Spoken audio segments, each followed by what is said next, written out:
I'm Jennifer Flowers, Afar's senior deputy editor and resident hotel expert. This is Unpacked, the podcast that unpacks one tricky topic in travel each week. Welcome to our first episode of If These Walls Could Talk, a mini-series that explores the stories and secrets hotels can tell about the places we visit. Today, we're touring the Hotel Chelsea, also known as the Chelsea Hotel, one of the most storied lodgings in all of New York City. As a seasoned New Yorker, I've had a long-time fascination with the Chelsea.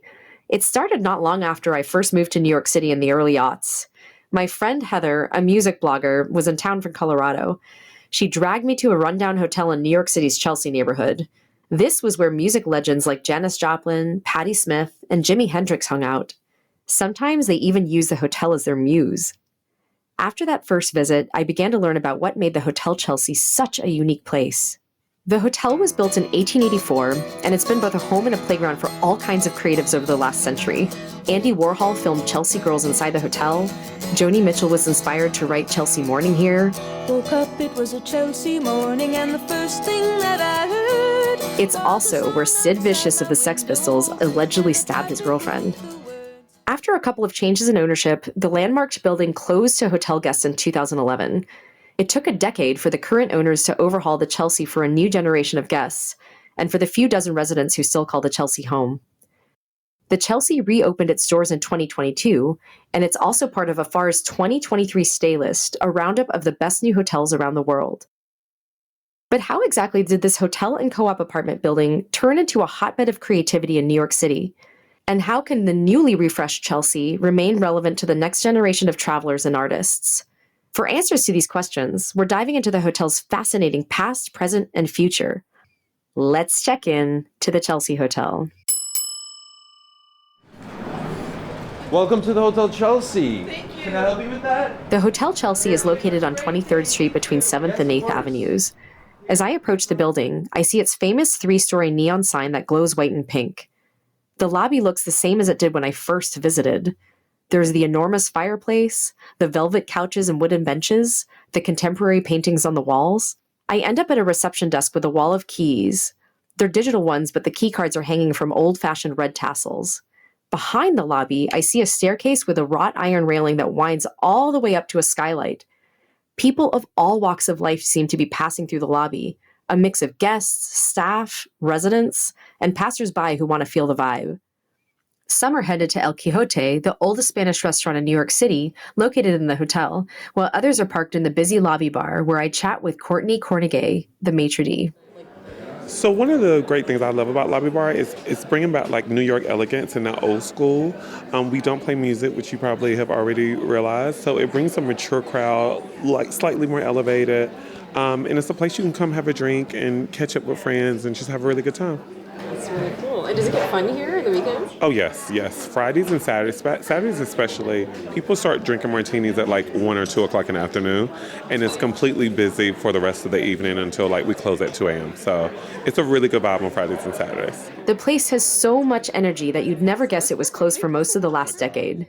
On one hand, Hotel Chelsea is very much part of New York and has been part of New York and hopefully will continue to be part of New York. But simultaneously, Hotel Chelsea has always been sort of other. It's always sort of marched to its own beat. And so it's been part of the city, but sort of on its own terms, like someone's weird friend. That's Sean McPherson.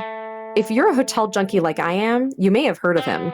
He's the one behind the beloved Jane, Bowery, and Maritime hotels here in New York City. All fascinating projects with their own histories and scenes. He now owns the Chelsea along with Ira Drucker and Richard Bourne. I'm sitting with Sean on the ground floor of the hotel in what used to be known as the Ladies' Tea Room, which doubled as the office of the hotel's late manager, Stanley Bard. Stanley ran the place for more than 4 decades and occasionally took rent in the form of artwork. Sean and I are at a long wooden table beneath ceiling frescoes of cherubs and garlands. And he's telling me that anyone who's ever owned the Chelsea Hotel has gone broke. So it was a very challenging job, and I think it didn't necessarily make economic sense, but it did make romantic sense to myself and my partners, meaning that, we really did love it and do love it. So it's been extremely challenging to work with this building that really had been sort of held together with Scotch tape and paper clips since it was built. They had never really upgraded any of the systems. So the elevators, the fire safety system, the hot water system, et cetera, was all just patched together over close to the last 120, 130 years. So what exactly appealed to Sean and his business partners? I ask him about his personal connection to the hotel. Can't remember a time where I wasn't aware of Hotel Chelsea because of Leonard Cohen and Janis Joplin. I moved to New York in 2000, and I was opening a restaurant not far from here called the Park Restaurant on 10th Avenue in Chelsea. And my mother came to town, and I put her up here at the Hotel Chelsea because it was close to where my apartment was. And it was still, semi-functioning as a hotel, and I had many friends who lived here. But I was astonished by just how seedy it was. My mother was quite a hardy traveler, and even for her, it was pretty grimy. I still did love the feeling of it and the history of it, and physically, it's a beautiful building. I call it a grand dam. And also in terms of its just soul, it felt like it carried spirits in it in some way. I ask what it felt like to be handed the keys of such a legendary place that also needed a lot of TLC.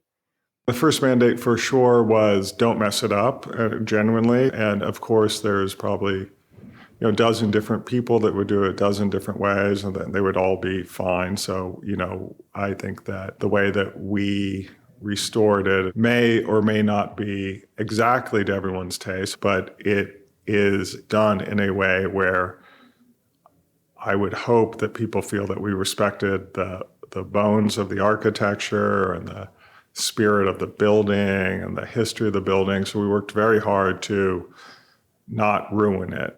Sean and I go up one of the two elevators that flank the reception desk, and in a few minutes we're in a guest room.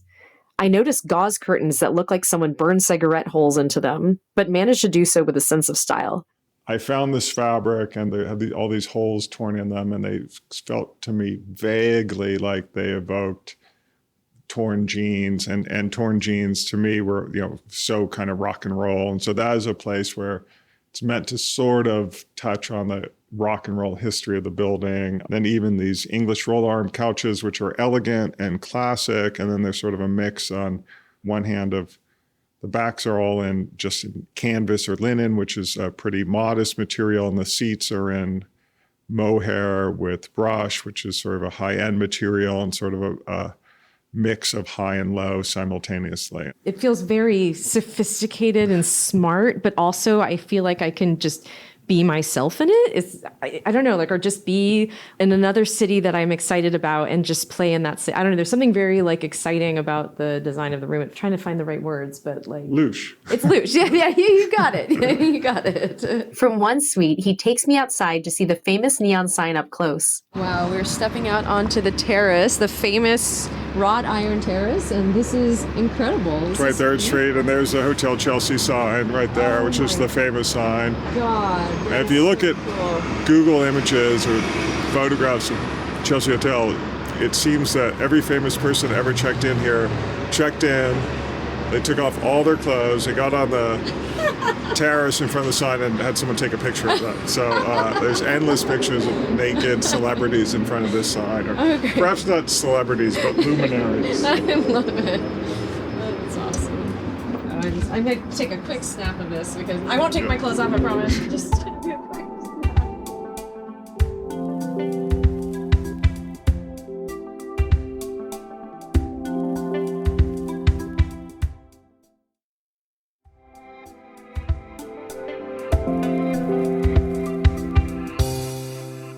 I'm loving the renovation, which feels a little bit old world Europe, a little bit rock and roll, and a little bit New York City apartment. It feels appropriate for all the creativity that congregated here. Arthur Miller called the Chelsea home for a handful of years in the 60s after he split from Marilyn Monroe. Patti Smith and Robert Mapplethorpe shacked up together here in the 70s. Thomas Wolfe spent his last years here writing You Can't Go Home Again, which was published after he died. And Madonna was photographed for her infamous sex book here. Built in 1884 by a Frenchman named Philippe Hubert, the Chelsea was one of the first apartment co-ops in New York City. Today, more than 70% of New York City apartments are co-ops, including the one I live in. Originally called the Chelsea Association, it began to accept hotel guests in 1905 due to financial stresses and the shifting of residential and commercial ventures in Manhattan. Back then, it was in the middle of the theater district, kind of like the Times Square of its day. New owners bought the Chelsea in 1939, which ushered in the most celebrated era of the hotel.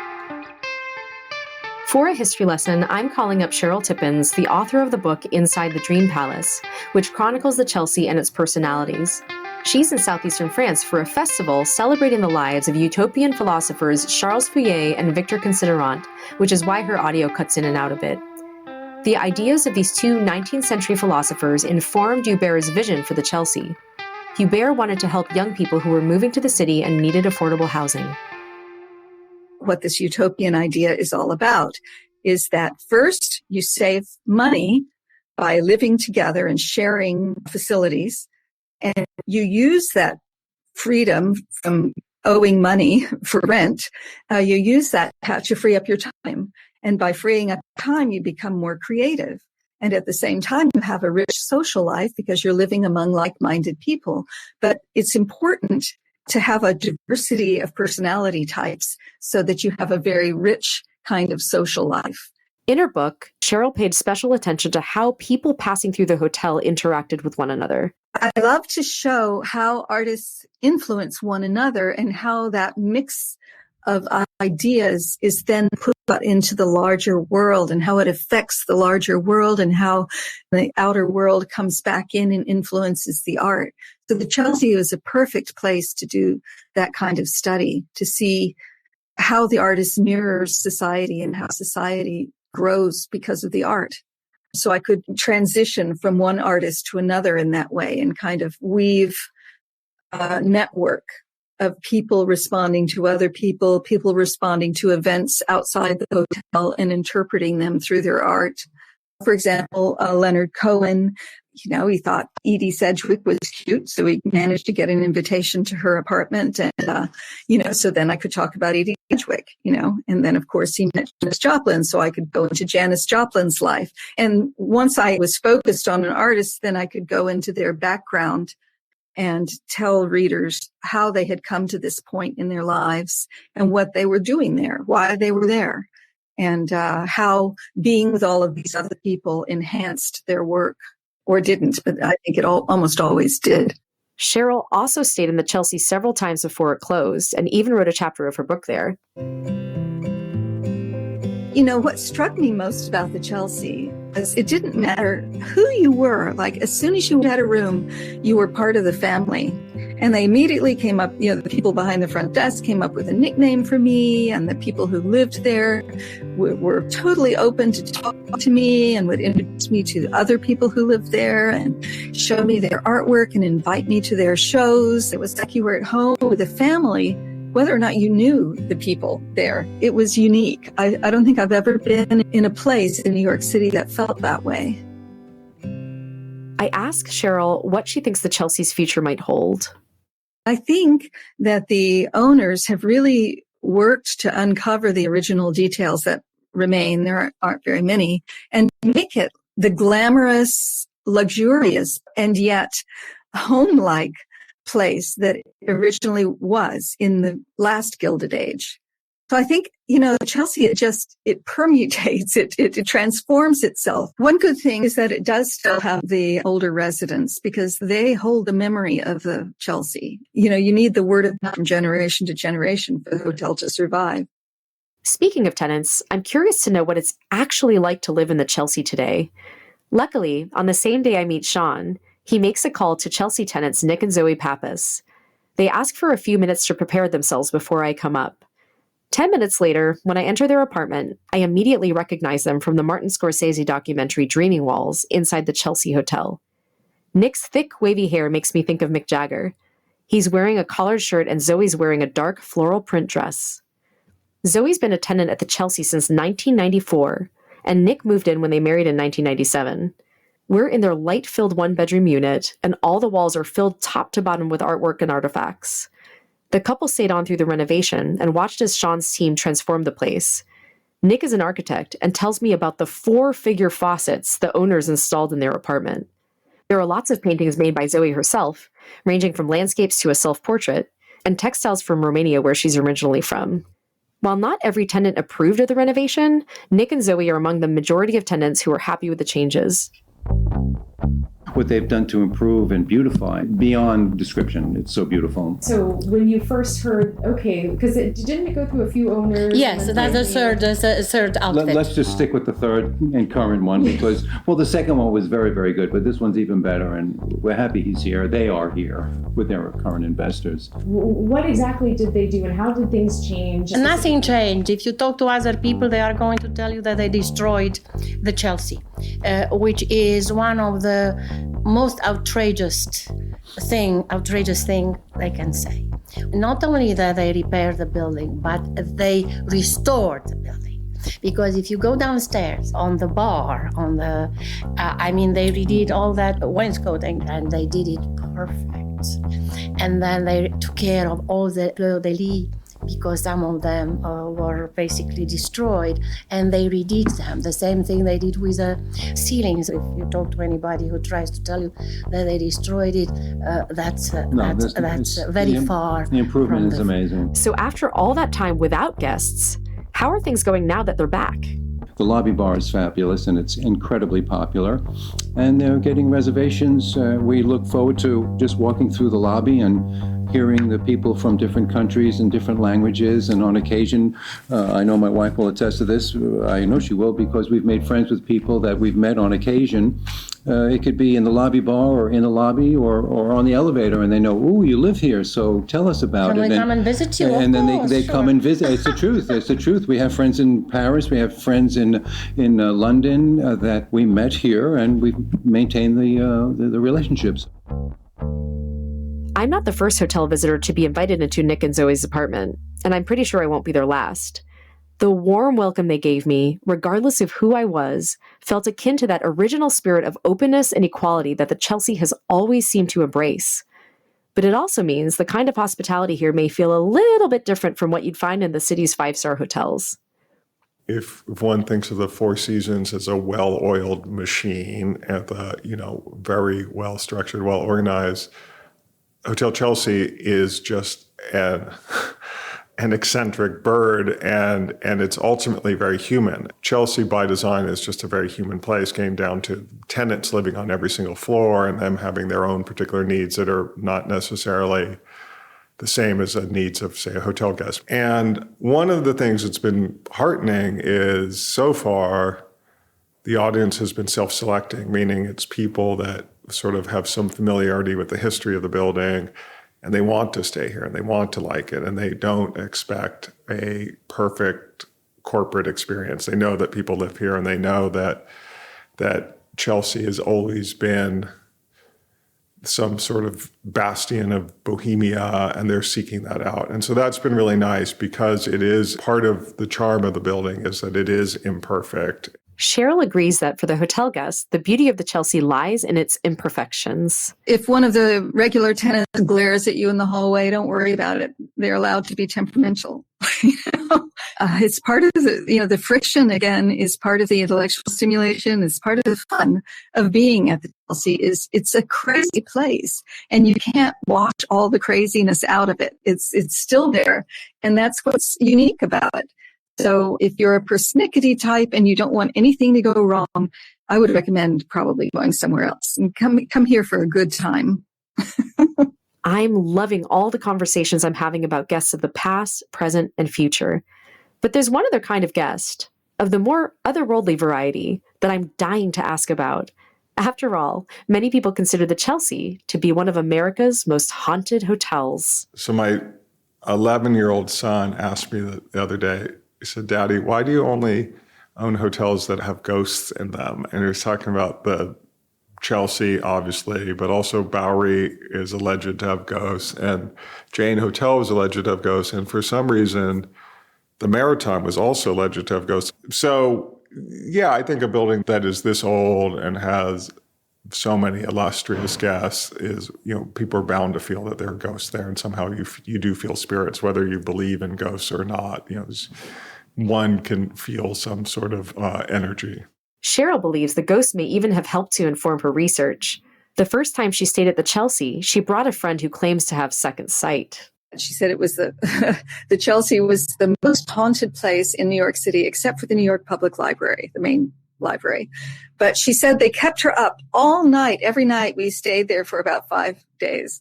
And they all crowded around. They wanted to tell their stories, and they were dressed in clothing from different eras. It's not that they all died there, but it was like a ghost hotel. There was one ghost who was really loud-mouthed and sort of nudged his way to the front of the crowd every night so he could do the talking. And he must have been from the 60s because every sentence ended in man. And he was telling her, look, the Chelsea Hotel, it's not about the art, man. It's about the life. Okay, it's about the life you live. We decided that perhaps he was Larry Rivers because I showed her a picture of him later, and the artist. And she said, that's him. But it became kind of a motto. It became the key for me in writing a book, in fact, because the Chelsea isn't about the art produced as much as it's about living a creative life, living a free, artistic life where you're not judged. You can be anyone you want to be. For my part, I'm already calling the legendary Hotel Chelsea one of my regular New York City haunts. I hope I bump into you at El Quijote, the Lobby Bar, or maybe even Cafe Chelsea, the French restaurant that's opening in 2023. The best hotels in the world are so much more than just places to sleep. In the case of the Chelsea, it's a historic hub for the creative culture that makes New York one of the world's greatest cities. And if you want to read more about our Stay List collection of the best new hotels in 2023, visit afar.com/staylist. We'll link to it in the show notes. I hope you like this episode of If These Walls Could Talk. This is Jen Flowers, checking out. Ready for more unpacking? Visit afar.com and be sure to follow us on Instagram and Twitter. We're at Afar Media. If you enjoyed today's exploration, I hope you'll come back for more great stories. Subscribing makes this easy. You can find Unpacked on Apple Podcasts, Spotify, or your favorite podcast platform. And be sure to rate and review the show. It helps other travelers find it. This season, we also want to hear from you. Is there a travel dilemma, topic, or trend you'd like us to explore? Drop us a line at afar.com/feedback or email us at unpacked@afar.com. This has been Unpacked, a production of Afar Media. The podcast is produced by Aislinn Green and Nikki Galteland. Music composition by Chris Collin. And remember, the world is complicated. We are here to help you unpack it.